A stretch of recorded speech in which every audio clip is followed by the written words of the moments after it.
Hello, magandang magandang gabi sa inyo lahat. So mainit no yung mga pahayag ni Pastor Jam. Pastor Jam Mangusin sa kuya niya. Actually ito mga men ito ay problema ng pamilya. Personal ito. Supposed to be, dapat wala tayong pakialam. Supposed to be. Kaya lang, ang ginawa ni Jam Mangusi, nag-post siya sa public. So dahil nasa public yung post, pwede tayong magbigay ng komento. Nasa public nilagay sa public eh. Okay lang sana kung piniem niya yung kuya niya, no? Wala tayong pakialam doon. Nilagay nila sa public eh. Siyempre, nakita natin. Di ba? Tingnan natin yung post. Itong post kasi nito, 5 hours ago kay Jam Antonio Mangusin. Kung titingnan nyo, ang status niya ay public. Nakikita nyo yung public? So wala magsasabi na, huwag mong pakialaman niya yung problema ng pamilya niya. Hindi pinpublic eh. Dahil pinpublic, pag-uusapan natin ngayon. Pinpublic eh. Tama o hindi? Hindi na private ito.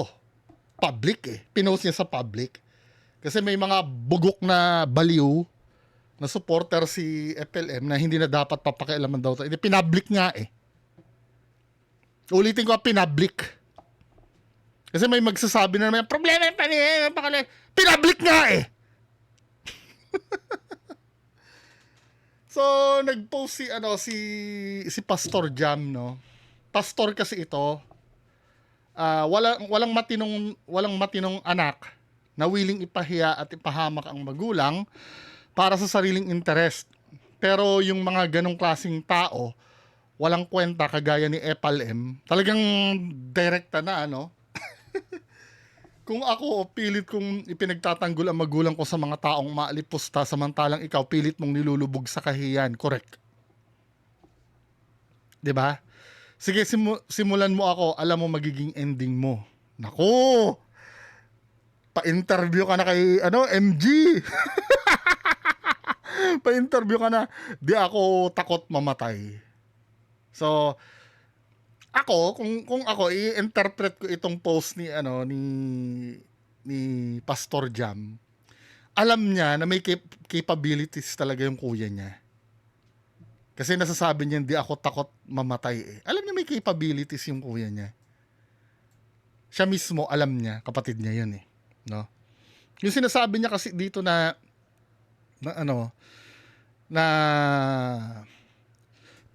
walang matinong anak na willing ipahiya at ipahamak ang magulang. Para totoo to, kung ako nga ang tatanungin, hindi niya na dapat pinaalam na umuwi siya sa kanila eh. 'Di ba? Or kung umuwi man siya sa kanila, hindi niya na dapat pinapakita yung mga magulang niya. Napapahiya eh. Hindi ko alam, no? Yung pagsabi ng sariling interest kasi, pwede kasing, alam mo yung kasangkapan na naman yun para gamitin pampalipad.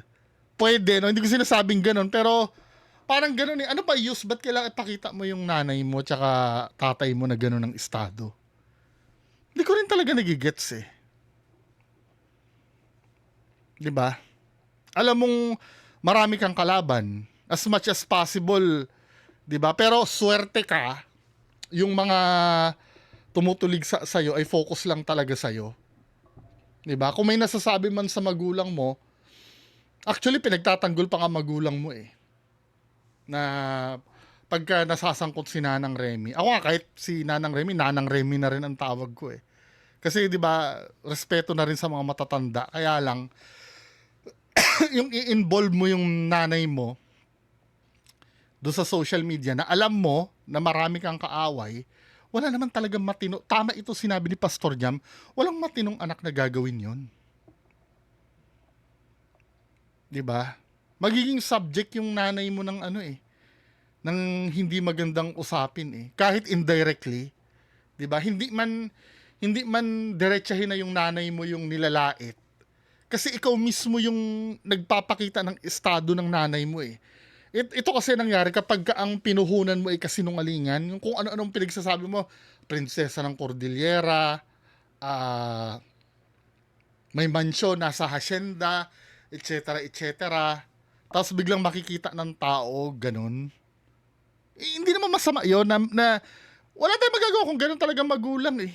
Tsaka hindi naman kasalanan yun eh, yung tumira ka dun sa kubo. Kaya lang nagiging katatawanan kasi iba yung inano mo sa amin, iba yung iminulat mo sa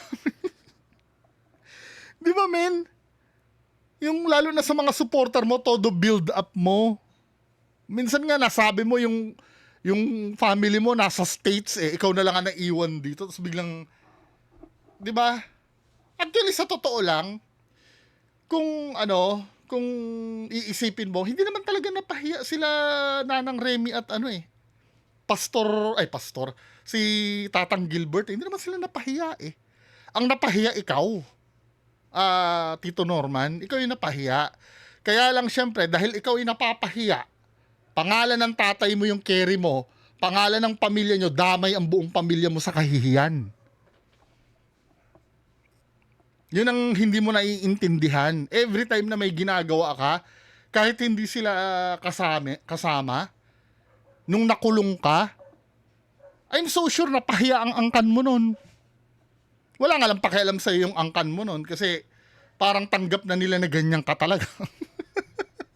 Pero matitibi yung yung anak nila na ang yabang-yabang tas nakulong.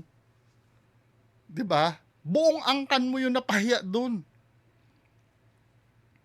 Kung pwede na nga lang burahin yung name na Mangusin eh. I'm so sure yung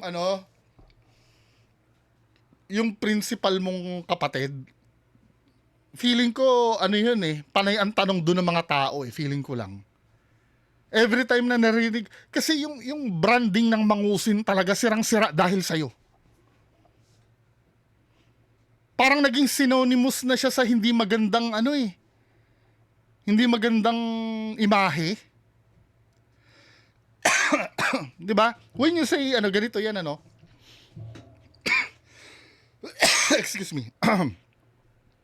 pag na-mention mo yung word na Jordan, may kami may dicer kami dati. Jordan. Jordan ang apelyido. Apelyido niya talaga. Jordan. Yung hindi naman siya Michael pero yung bunso daw nila Michael ang pangalan. Pero hindi Jordan ang ang mention eh.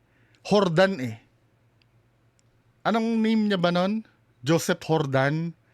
Pero ang tawag namin Jordan. Tapos pagka tinatawag ko, gumaganon-ganon ako. Oy, Jordan.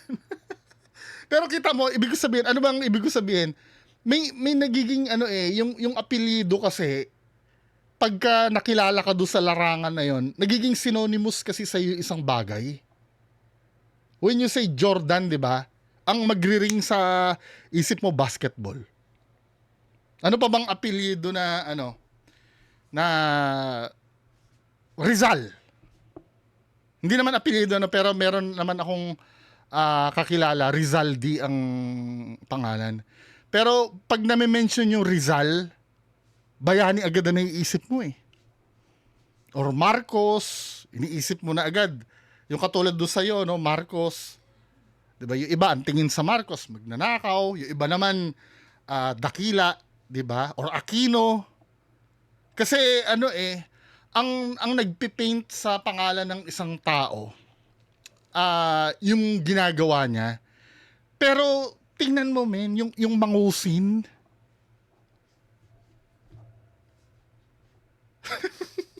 yung Mangusin, i-google natin yung Mangusin ha. Lalo na yung mga yung mga kapatid mo. Feeling ko, ako sa tingin ko lang, sa sobrang kahihiyan, hindi ko pa naman ito assumption ko lang. Sa sobrang kahihiyan nila sa apelidong Mangusin, gusto na nilang burahin yan eh. May point nga na itong si Pastor Jerome. Jerome ang name nito dati, 'di ba? Jam na ngayon. Nag-iba-iba din ang pangalan niyan si Pastor Jam. Kasi ang pangalan yata nito if I'm not mistaken, Jose Maria. Jose Maria Antonio Mangusin, kaya Jam eh. Pero nag-iba ng name yan, naging Jerome yan. Meron pa nga Jam Antonio eh. Ayaw nilang gamitin yung Mangusin. Kasi, yun mo ha, dito, balik tayo sa Google ha. Sa Google, pag tinype mo yung yung Mangusin talaga, tamo ha, lilitaw? Kapag tinype ko sa Google ang Mangusin, Francis Leo Marcos na agad. Ayan o. Ang pangit ng record. Ang pangit ng record. Puro inaresto. Diba? Vlogger allegedly use police uniform. Diyos ko. Burado na yung pati yung pinagmamalaki mo sa Yahoo na nasa top 10 news ka. Akala mo maganda ang news sa'yo doon? Ang news doon, inaresto ka. For all the wrong reason, kaya ka, yung pagiging pandemic hero mo, na lang yun? Sa guni-guni lang yun ng mga supporter mo. Hindi ka kilala bilang, bilang pandemic hero. Kaya kung titingnan mo, tama itong sinasabi ni Pastor Jam na talagang ipinahiya mo talaga at pinahamak ang mga magulang mo. Yun ang masakit dito sa nangyayari sa inyo. Na kung tutuusin, kung alam mo, yung pangalan mo, kung hindi maganda na ang lumayo ka, linisin mo muna eh. Okay lang kung uuwi ka na sana, kung alam mo, magbabagong buhay na po ako. Di ba? Well, katulad na sinabi ko, 'di ba? Nagko-komentaryo lang naman tayo. Decision niya pa rin kung gusto niya umuwi uli doon. I-vlog niya yung mga magulang niya, ulitin niya. Pero sinasabi ko lang talaga na walang magandang na idudulot. Then ito pa yung galit ni Pastor Jam alagay dito. Hinga muna at baka ako atakihin. Wala akong ibang iniisip kundi iparanas sa magulang ko ang pagmamahal. Never akong sumuway. Never kong pinagsalitaan ng hindi ka nais-nais. Sinikap kong maging mabuting anak, kapatid at kapwa-tao. Pero kung may tao, akala mo siya ang hari ng bahay. At kung umasta, akala mo kung sino. At walang galang sa magulang, ibang usapan yan. Hindi ko kinakalimutan kung paano mo murahin ang nanay ko. Mapalad ka lang, mas pinili ka kaysa sa akin. Mukhang may tampo siya, Hindi naman sigurong hindi naman ako, nararamdaman ko siya, Kasi, sa totoo lang, parang ito rin yung nangyari sa akin nun eh. Yung, Mami, hello, I love you. Mas paborito kasi ng nanay ko yung panganay namin kapatid. Pero nakikita ko dito, interpretasyon niya lang siguro to, na mas mapalad ka, mas pinili ka kaysa sa akin. Kasi ikaw, Pastor Jam, dihamak kasi na mas maganda ang buhay mo kaysa sa kuya mo. 'Di ba? Syempre yung nanay mo, yung nanay mo, syempre, 'di ba? Alam niya kung anong pinagdadaanan ng kuya mo. Kung akong tatanungin niyo, pariwara na ang buhay ng kuya mo. Ina kasi yung nanay mo eh. Hindi niya rin matitiis 'yun bilang ina. 'Di ba? Pero naiintindihan ko tong pagtatampo mo. Yung para bang tipong, Mami, makinig ka ha. Yung parang wala kang inakyat na kahihiyan sa pamilya mo. Alam mo yon, yung sinikap mo na walang gawin kundi gawin silang proud sa'yo. Tapos at the end of the day, mas naniniwala do sa kuya mo. Di ba? Wala eh. Ano lang yon, na-misinterpret mo lang kasi binabalance lang kasi ng nanay nyo yon. Kumbaga, syempre, kahit ba naman ganun yung kuya mo, mahal pa rin naman ng nanay mo yon. Di ba? Kahit papaano, ayaw niya rin kasing maramdaman ng kuya mo na hindi siya inaalala. Kasi nanay, di ba, kahit tarantado yung kuya mo, ano yun eh, anak pa rin ng nanay mo yun eh. Hindi niya talaga matitiis yun. Tandaan mo, no, yung tatay, pwede, pwede kang itakwil, no, base sa, sa pagkakaintindi ko, pwede ka itakwil ng tatay, pero ang nanay talaga, malabo. Siguro, itatakwil ka na kung walang hiya din yung nanay mo, no? Pero kung talagang may puso siya bilang ina, malabo. Sa isang ina. Sa tatay, pwede siguro. Pero sa nanay, hindi. Kasi, iba talagang magmahal ang nanay eh. Tapos dito sa ano na to. Ano naman to mga nagko-comment na to? Siguro nga hindi mo kapatid talaga kasi kung may karapatan ka sa magulang mo, may karapatan din siya at bukod nun, mas panganay siya sa'yo. Kung may karapatan ka, may karapatan din siya, anak din siya, di ba? At panganay. Pero wala siyang ambag. O, di ba? Dito niyo na nakikita yung yung alam mo yung pinapag-grocery yung mga daw, yung mga opisyalis ng pulis. Naalala niyo yung sinasabi niya? Mag-grocery daw yung nanang niya.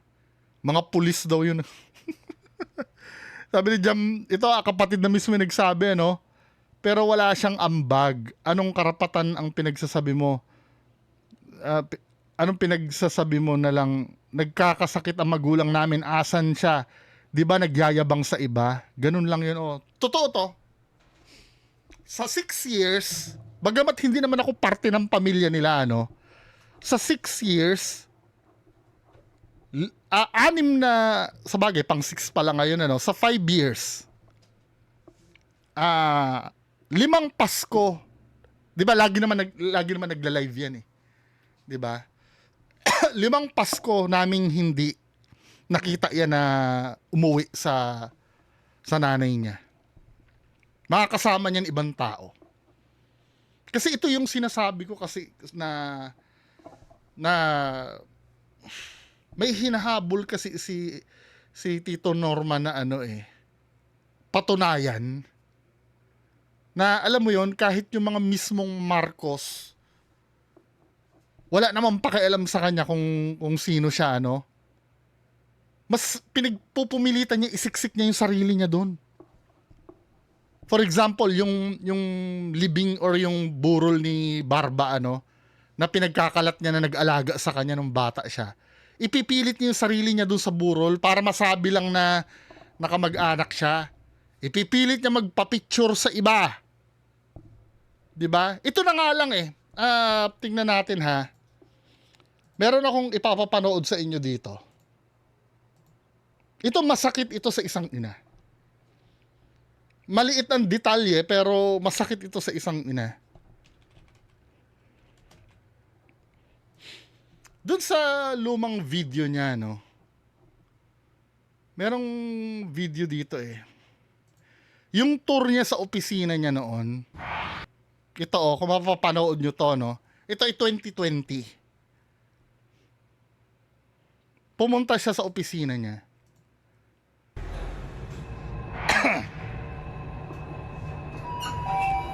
This time kasi, that time, nung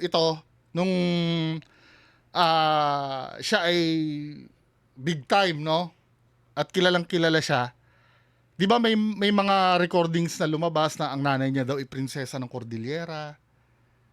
Mga galing sa mga malulupit na angkan, 'di ba? Yung nanay niya, 'yan ang pinagkakalat niya. Tapos kung mapapanood niyo yung recording, meron doon na sinasabi na si Imelda Marcos supposed to be ang magiging, kasi totoo talaga, ang tatay niya talaga ay si Ferdinand Marcos, yung presidente. Si Pacifico lang daw ang pumirma. Yun na nasa audio recording Nasa mga vlog si MG yun, panoorin nyo na lang. Then, meron dun time na pinagkasundo na yata si ano eh, si Ferdinand Marcos pati si Nanang Remy. Si Princess Remedios Carino Antonio yung nanay niya. Then nabuntis na galaw ni Makoy. Yun pa ang term eh, nagalaw ni Ferdinand Marcos si Imelda. Ngayon, para daw maging quits na, kailangan anakan daw ni Makoy si Nanang Remy. Siya yung naging produkto. So doon na isingit yung pagiging Marcos niya. Yun ang teleserye, ano, 'di ba may Lolo Belong pang karakter doon. Mga ganon. So meaning lumalabas si Imelda ang nang-agaw kay Nanang Remy dahil napunta sa kanya si Ferdinand Marcos Sr. Ayon doon sa recording ha, yun ang logic nung nangyari. So dapat itong taong ito, suklam na suklam dapat ito kay Imelda. Tama? Kasi yun ang umagaw sa sa tatay niya eh. Yun ang umagaw sa tatay niya. Pero ironic, no? Ito yung pinakamaling-mali na napanood ko. Nung napanood ko ito noong 2020, alam ko na agad na ito lahat ay kabulshitan eh. Ipapaliwanag ko kung bakit ha.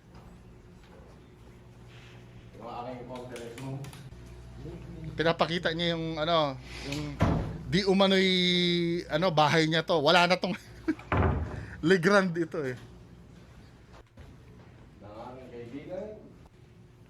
Di ba? Oh, nakita kang ni Imelda. Painting ni Imelda. That is 24 carats gold. Dito pa nga lang booking na siya sa akin na peke siyang Marcos eh. Tapos dito, may makikita kang painting uli ni Imelda. Ayan, yung picture niya yan. Pero dito sa gilid, painting uli ni Imelda ito. Ito. Ayan, painting ni Imelda. Ano ang mali dyan? Tapos pagpasok sa loob, may painting uli yata ni Imelda eh.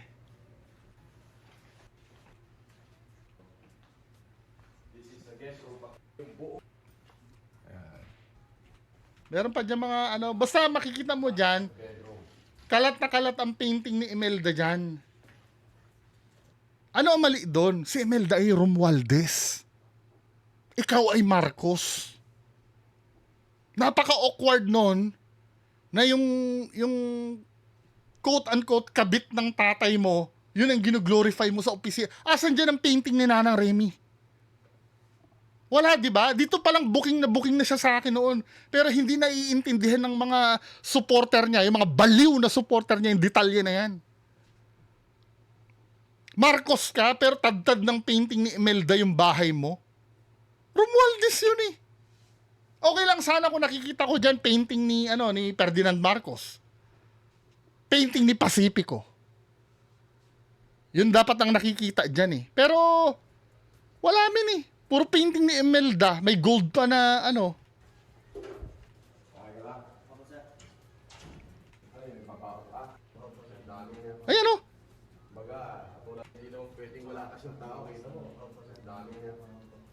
Yan o, painting din ni Imelda to. Painting na to eh. Baka ito yung mawala eh. Open elevator pa naman tayo. Dahil pa naman painting dyan. Di ba? Painting ni Imelda. Oh. I have a huge. Maling-mali, di ba? Pero bakit si Imelda ang nilalapitan niya? Si Imelda kasi ang pinakamalapit kay Ferdinand Marcos na pwede niya pang lapitan.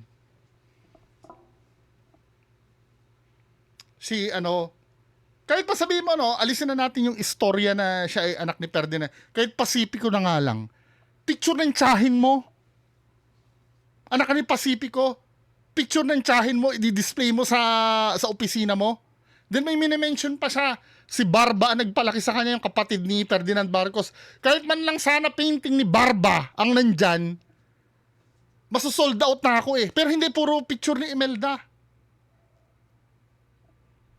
Nakikita nyo na kung paano niya ipagsiksikan yung sarili niya sa pamilya Marcos. Doon pa nga lang sa akin nung 2020, booking na siya eh. Doon sa maliit na detalye na yon. Pero lahat ng mga ano, na-miss yun. Yung ano na yun. Na-miss yung detail na yun. Well, ito naman kasi ako naman, hindi ko naman totally absuelto to si Pastor Jam. Si Pastor Jam naman noon, nagsinungaling din ito. Nung una tinatanggi niya na kapatid siya ni FLM eh. Tamo, ito yung video niya dati no. Ako ho at si Francis Leo Marcos ay kilala. Eto ho, please lamang po, sa mga kapwa ko naman at nakakakilala sa akin sa church, huwag naman ho kayong magtanong kung kani-kanino. Di ba si ano to? Opo, kilala niyo naman po ako. At never naman po na ako magkakaroon ng kapatid na gano'n. Di napakapalad ko at hindi na ho ako magtatrabaho kung may kapatid ho ako na gano'ng kayaman. 'Di ba? Ganyan din siya kasinungaling noon. Kaya ikaw din kasama ka rin sa panluloko dati noon.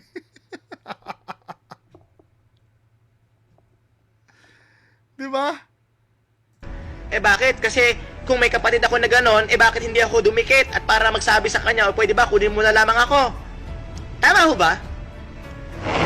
Sino hong tao ang gustong maghirap? Wala naman ho eh. 'Di ba? Ito yung time na tinatanggi mo. I don't know, nung time na pinagsabihan ka na huwag kang kumanta. Then ang proof mo na hindi mo kapatid, nagpakita ka ng picture mo, dito ka nagkamali. Alam niyo kung bakit? Oh. Nagamit po kadalasan yung larawan ko. Na ikaw, kahit naman po sino pwedeng gamitin, ito ho yung aking larawan.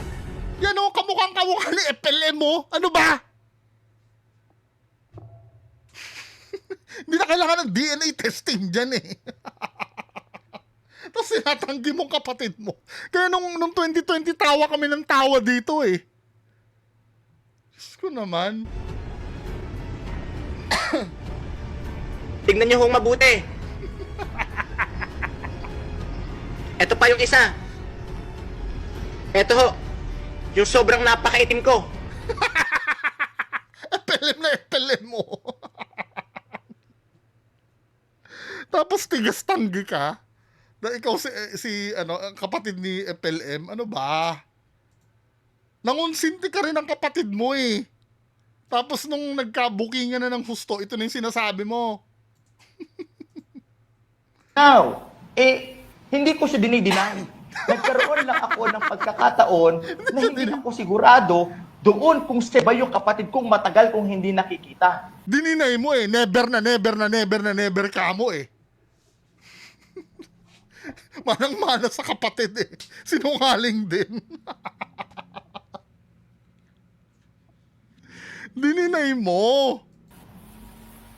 Now, dahil sa pangyayaring yan, inadmit niya, yun din na magulang ko, admit na siya yung magulang ko. But I don't know the full story kung paano kami inire. Kaya alam mo, Pastor Jam, bagamat yung simpatsya namin ay nasa iyo ngayon, may pagkakataon pa para makabawi ka eh. Para ma-redeem mo yung sarili mo eh. Magsalita ka sa nalalaman mo. That is the only way para malinis ka sa lahat ng ito. Pero kung magpatuloy kayo na iiwas, katulad nila Serdong Batalan, nila Limor, yung mga dating, iwas kayo ng iwas. Someday, makukuha nyo yung kapalit niyan. Pero kung gusto nyong maputol na yung sumpa, magsalita kayo ngayon pa lang. Diba? Para luminis na ang konsensya mo. Well, nasa sa kanila pa rin yan. So magandang gabi sa inyong lahat. Yan lang pong pag-uusapan natin. Bye-bye.